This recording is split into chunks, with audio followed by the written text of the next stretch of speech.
Well, hello.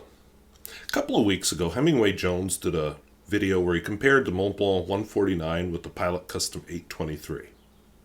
Well, I don't own a Montblanc 149.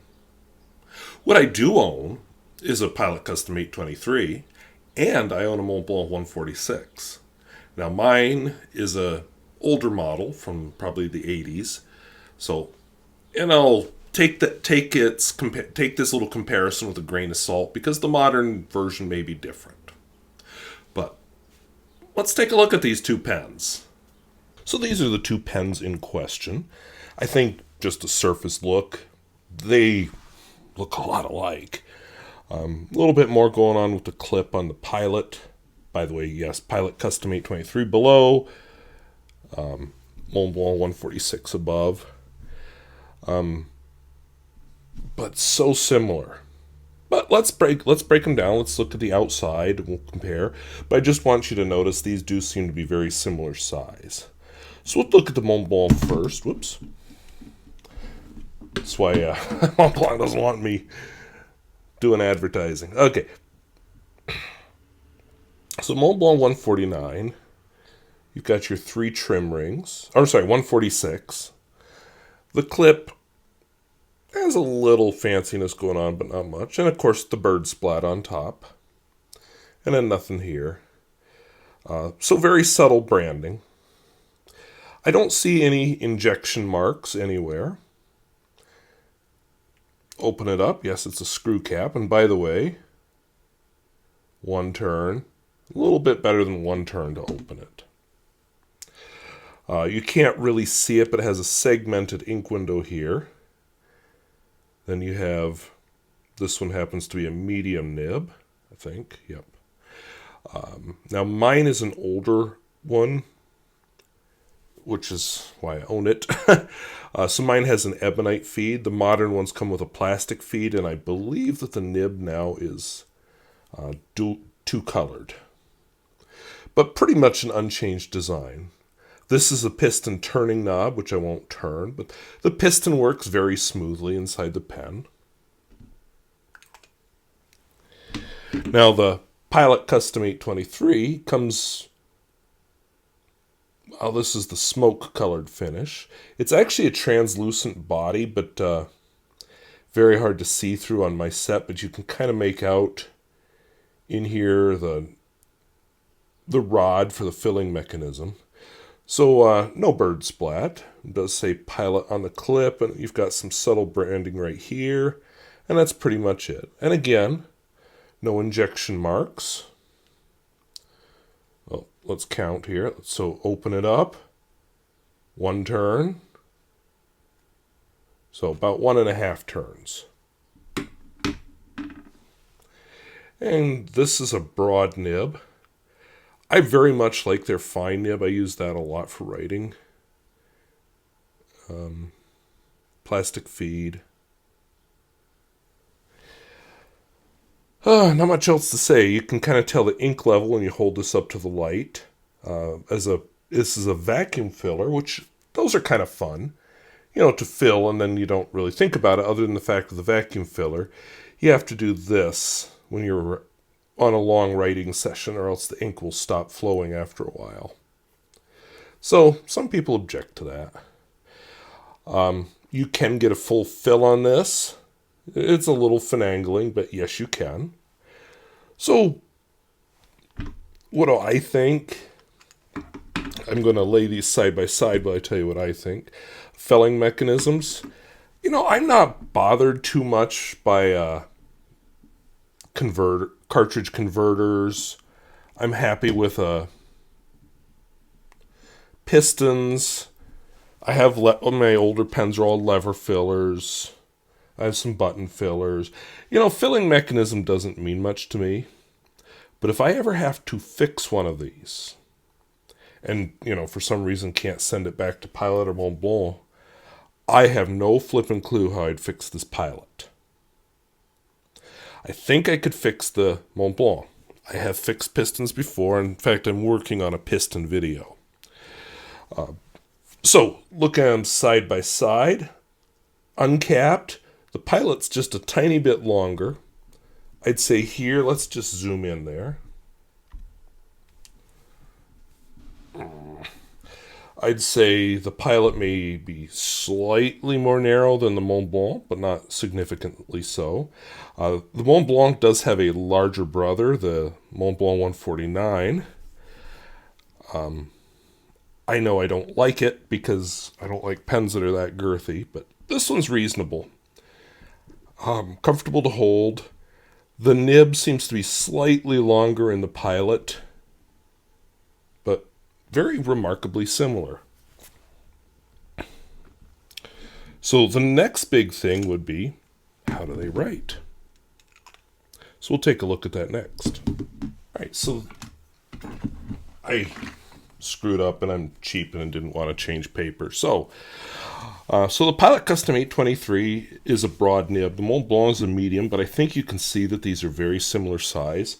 Both pens are using the same ink. So we'll just pencil that in here. They're both filled with Edelstein smoky quartz. I didn't want to make one pen jealous by using it to write that label. I'm going to zoom out slightly to give myself a little more room by the Montblanc. Okay. So this is going to be as close to like as possible. This one is almost empty, so the ink has been in it longer. So, don't judge by the Pilot.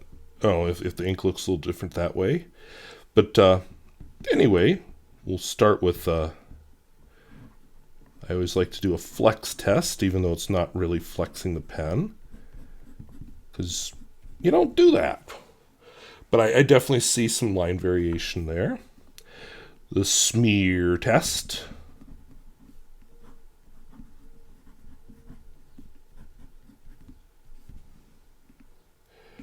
Wetness and flow.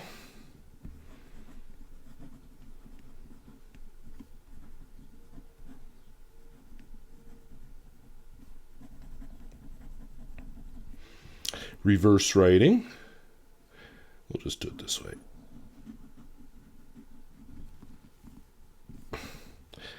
And finally, the world-famous Peer Gustafson test.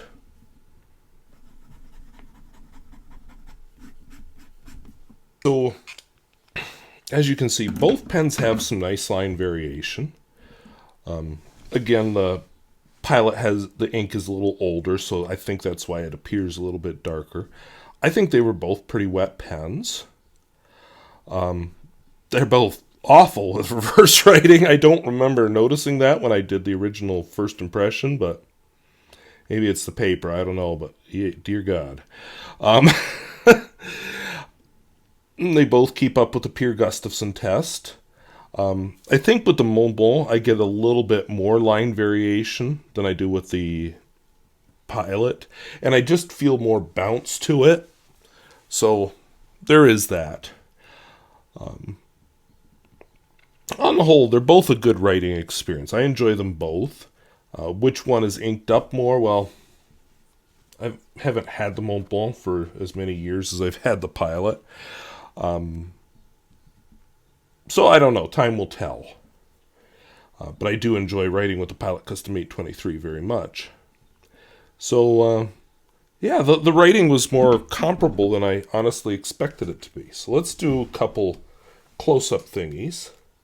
So I'll keep the sides the same. I'll put the Pilot stuff on this side of the screen, and I'll put the Montblanc stuff on this side.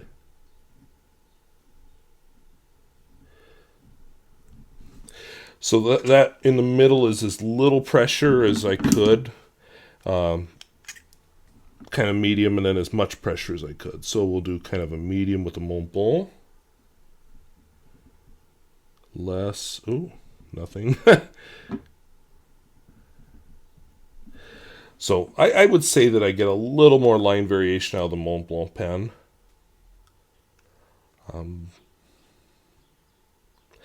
Now, there is one thing.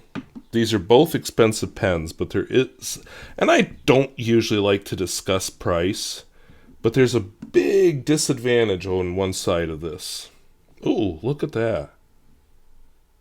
So much ink there that it actually kind of spread.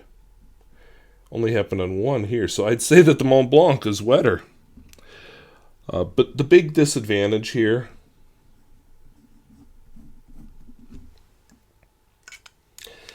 the Montblanc is a very expensive pen. Now, one of the reasons I don't like to get into price is because pricing is so different in different countries. I honestly would not own that Montblanc pen if it were not a vintage pen that I was able to buy for significantly less than they sell for new. So, if we're going to talk bang for your buck, the Montblanc falls down. But we're going to go to my face and I'll give you my full opinion.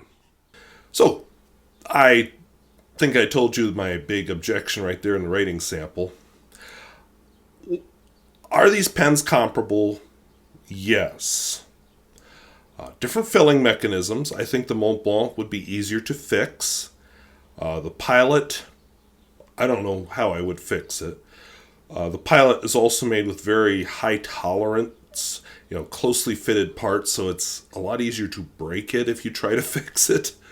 So, and eventually that rubber gasket inside it's going to wear out, and then what? Well, we'll have to send it back to Pilot, and we'll see what their customer service is like, or if they even still make the pen at that point. The Montblanc, I could take apart. I could probably, rig up some kind of a gasket for the piston. If the parts of the piston, the turning parts wear out, I'm probably out of luck. Would have to write to Montblanc then for help. But a little more in the realm where I could fix it if I wanted to.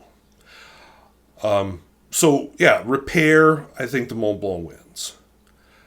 As far as price, these are both expensive pens, but the Pilot Custom 823 wins. I was floored when I looked up how expensive a Montblanc 146 was. And I just said, yeah, that's why I bought a vintage one, because I wouldn't own it. I wouldn't buy one for what they cost. I don't think you get enough. Now, vintage, I got a nice pen for a little less than what I'd pay for a Pilot Custom 823, so not complaining too hard. But yeah, the price is definitely the Achilles heel for the Montblanc pen. Now, as for the rest, how do they feel writing? They both feel good in my hand. I didn't see too much of it in this filming session, but on certain papers, sometimes the Montblanc will be a little skippier. And it was interesting when I was doing my Pierre Gustafson test, the Montblanc nib actually sang to me. Nib singing is where the nib vibrates still, so it's really just a squeak. But I was overall, I like how the Montblanc feels on the paper better. And it does leave a little bit nicer looking line. But I'll tell you what, if I want to do a long writing session, I would rather have the Pilot. And that's what these pens are designed to do. The Pilot is not a flourishy pen, although it does have some nice line variation. It's a pen where you can just go and write. And that's ultimately what it's about. I am more likely to ink up that Montblanc pen when I want to play with an ink that shades well, like the brown you saw in the video today. It's not a pen I would use for everyday writing, whereas the Pilot I would. In fact, I own a Pilot in the fine that I do like very much as a daily writer. In fact, for a while it was my daily writer until I fell in love with the Lamy 2000. And my bread is done. So, I'm going to conclude my remarks in a minute. A few minutes later. Bread doesn't want to come out of the pan, so we'll just let it steam for a minute. Anyway, so I think for a long writing session, I would just prefer the Pilot. The Montblanc is more a fun pen. Which one's better? They're both very well made pens. You're not getting cheap junk here. I think they're both good pens.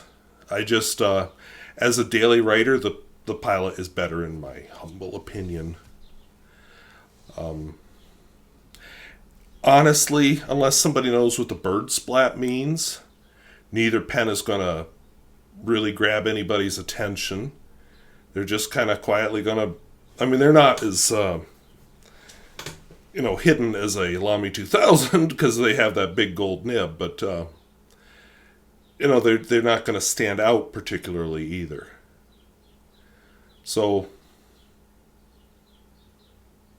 yeah, I'll go with the Japanese pen. As long as I don't have to fix it. So what do you think? I'm curious. I was looking at different comparisons. I kind of knew what I wanted to say, but I wondered if somebody would say something more interesting. I didn't really see too much. Some discussions on FPN, Fountain Pen Network, about, which one should I buy? And some people didn't like the fact that on the Pilot you have to open up that blind cap. Well, really you only have to if you're going for more than a page. I like both pens, but I like the Pilot better. Oh, low battery on my thingy running the camera. So anyway, that sounds like a good reason to close, and I gotta go get my bread out of its pan after it's steamed for a little bit. So I want to thank you for watching. Talk to you later. Bye-bye.